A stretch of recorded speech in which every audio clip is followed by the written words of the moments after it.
नमस्कार, आप देख रहे हैं दीप दर्शन ESB न्यूज। अपने निजी कोष से करवाया अपनी भूमि पर विद्यालय का निर्माण और निर्माण के बाद स्थानीय मुखिया रंजीत कुमार की अध्यक्षता में विधायक के द्वारा उद्घाटन कार्यक्रम कराया गया। आपको बताते चलें कि कई वर्षों से विद्यालय भूमिहीन होने के कारण विद्यालय को इधर से उधर, इस विद्यालय से उस विद्यालय में मर्ज कराया जा रहा था, लेकिन 1 इंच जमीन नहीं मिलने के कारण विद्यालय का ये दुर्दशा बनी हुई थी। लेकिन बीते कई वर्षों से इसी तरह से विद्यालय के हाल रहने के बावजूद कोई देखने वाला नहीं था, लेकिन स्थानीय एक डॉक्टर के द्वारा अपना निजी जमीन दिया गया। उसके बाद उस पर अपने खर्चे से विद्यालय भवन का निर्माण कराया गया, जिसके बाद स्थानीय विधायक के द्वारा विद्यालय भवन का उद्घाटन किया गया है। आइए सुनते हैं कि स्थानीय मुखिया रंजीत कुमार के अलावा भूमिदाता और स्थानीय विधायक ने क्या कहा। आइए सुनते हैं। जीते हुए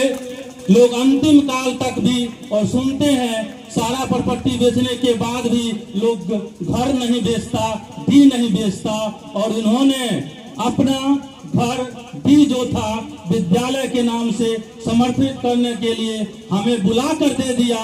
हमें मांगने की भी जरूरत नहीं पड़ी, हमने उस दिन मान लिया। इस समाज में, इस पूरे दुनिया में, इस पूरे भूसवर पंचायत में अगर सबसे बड़ा जमींदार कोई है तो डॉक्टर राम सेवक प्रसाद है, बाकी कोई नहीं है। और मैं इनको जब तक घंट में प्राण रहेगा मैं अपने बच्चे को भी दे के जाऊंगा, कह के जाऊंगा तुम बाबा धाम एक बार कम जाना, लेकिन एक बार एक फूल पत्ती उनके लिए जरूर चढ़ाना जो इस समाज में अभी हम लोगों के बीच है, जो जिसका जीता जागता सबूत आज भूसवर प्राथमिक विद्यालय है।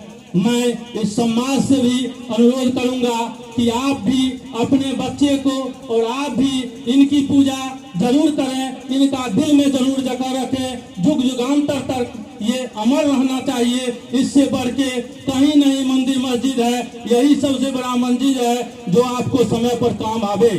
आप हमारे पूर्वजों के थे, मैं उसका उत्तराधिकारी हूँ और उत्तराधिकारी के हैसियत से मैंने एक थोड़ा सा अंश मैंने शिक्षा विभाग को दिया।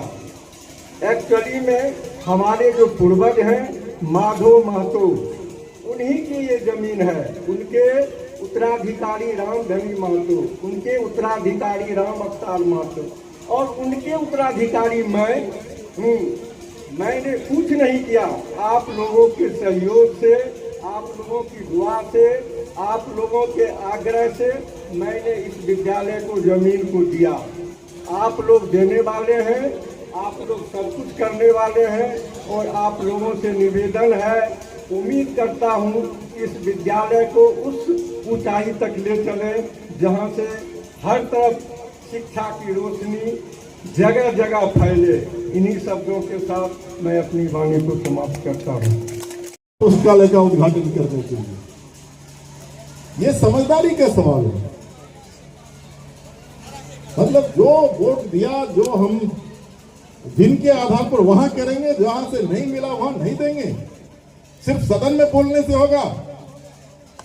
विपक्ष और विपक्ष दोनों सरकार का अंग है और दोनों सरकार का अंग है। तो आपने क्या किया?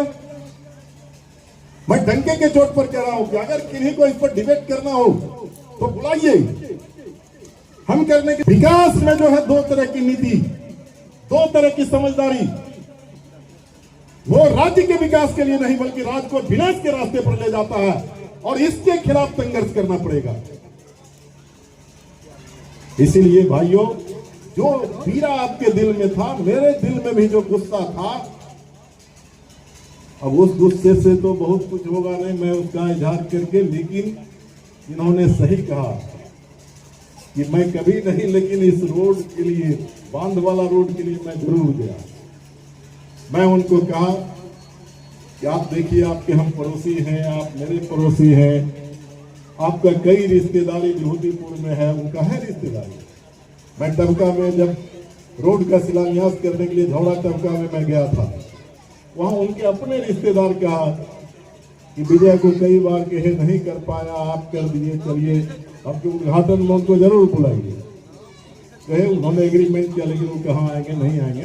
तो इसीलिए बांध के रोड के लिए हमारा प्रयास जारी है और